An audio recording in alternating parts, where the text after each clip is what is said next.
per venir aquí avui. Avui fem la sessió inicial abans que comenceu les trobades pel voluntariat per la llengua.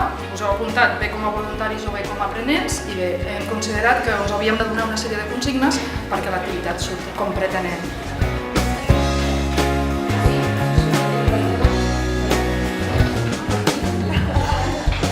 Voluntariat per la llengua.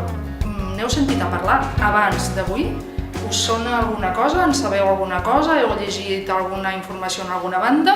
Algú? Sí, Rosa? Jo ho vaig veure per la televisió i aquí a Sant Vicenç me n'han parlat molt les clientes que venen a comprar a la meva botiga. Aprenen coses d'altres cultures, perquè a vegades tenen gent que no són d'aquí del país i aprenen molt i estan molt contentes i la veritat que me n'han fet agafar ganes de fer-ho a mi. Per tant, una activitat totalment voluntària en què ajudes algú. I en aquest cas, ajudar algú a aprendre més català, per dir-ho d'alguna manera. Doncs avui aquí hi ha tant els que feu de voluntaris com els que feu d'aprenents, oi? Quants voluntaris tenim? A veure? Molt bé. I els aprenents? Quins aprenents tenim avui? A veure, molt bé. També. Els que feu d'aprenents, per què voleu aprendre català? Per què voleu parlar en català? Per què us heu apuntat a tenir una parella lingüística?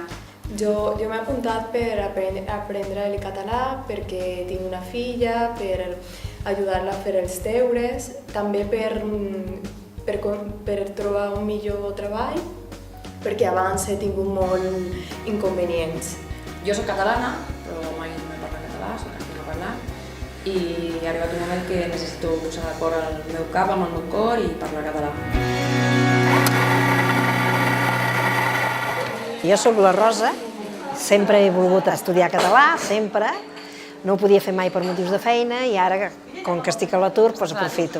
Jo soc castellano parlant, no he parlat mai el català i per això començo aquesta aventura amb tu, per parlar català. Per parlar-lo? Sí. A casa meva només es parlava el castellà, perquè la meva mare va morir que jo era molt petita i el meu pare...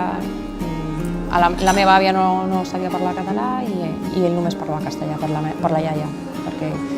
I perquè de petit ho va passar molt malament i ens deia sempre que no ens havia parlat el català per protegir-nos, perquè no li passés com a ell. Perquè ell li van pagar. Perquè llavors estava molt perseguit el català a aquella època.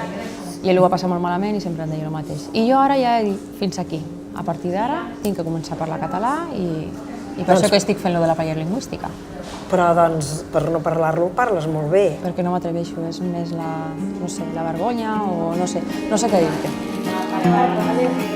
Jo sempre, tota la meva vida, havia tingut molt de ressentiment, molt, perquè a col·legi te'n pagaven si jo comptava en català. El meu pare, igual. Jo agafava, comptava en català en veu baixa i venia la professora i em pagava.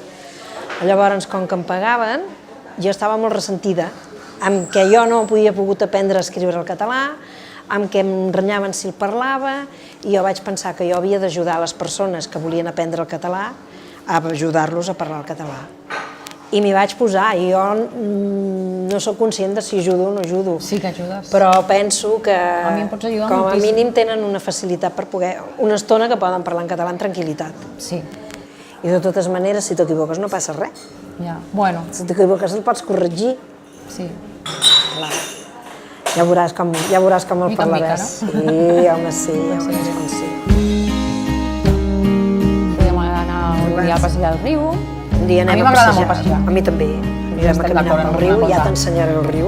Passejar pel riu és molt maco, a mi m'agrada molt. D'on ets tu, Jordana? D'on vens? Jo soc de Venezuela i, bueno, tinc un any que estic aquí ara en Sant Vicent dels Horts.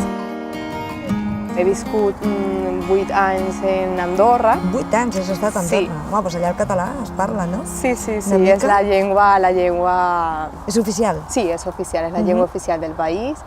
I pues, ara és que m'he llançat a parlar el català i pues, ara m'he donat compte que me fa falta el català per integrar-me, per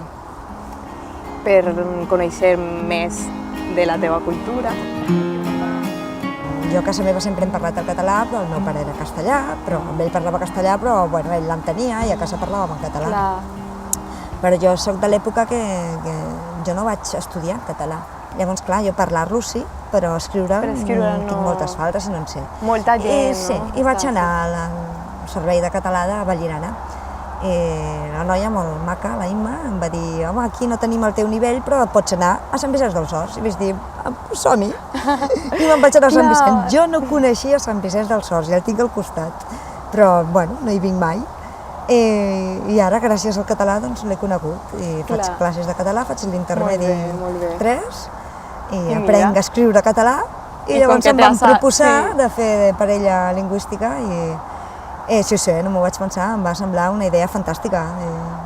I espero que ens vagi molt bé i que et serveixi d'alguna cosa. No, y gracias a gent com tu, pues... Com tu, pues se pot fer això. Es pot fer això, no? Sí, clar. Podem practicar, perder la vergonya i tot això. I quan vas a comprar, quan vas a les botigues i així, parles en català? Lo intento. Però aquí tens Arribo algun a la problema? botiga, sí, a vegades la gent, com que no comences a parlar en català i després Aquest és el problema que quedes tenim. en blanc, la gent no te sigue parlant. No et deixem parlar en català. Clar, no sigue parlant en català i pues, després ja te poses vermell, ja no vols parlar més el català. Però això ho fem per ajudar-vos i en el fons no us ajudem. No. Ja. Doncs si et sembla podem quedar dimarts, una hora o una hora i alguna cosa, fins que deu sortir la nena de l'escola. Bueno, i tu mateixa ja em diràs si vols que et corregeixi o tu vas dient. Per mi, tu corregeixes quan El que has de fer és no tenir vergonya i deixar-te anar, que parles molt bé. És una trobada setmanal. Per què diem setmanal? Perquè el més adequat és la repetició setmanal en el sentit que no perdeu el fil de les converses, per dir-ho d'alguna manera. Ens oblidem que per què fem aquest programa? No és només per parlar una altra llengua, com podríem fer francès o anglès, no és parlar per parlar. L'objectiu és que la persona que està aprenent català es pugui integrar al món en català.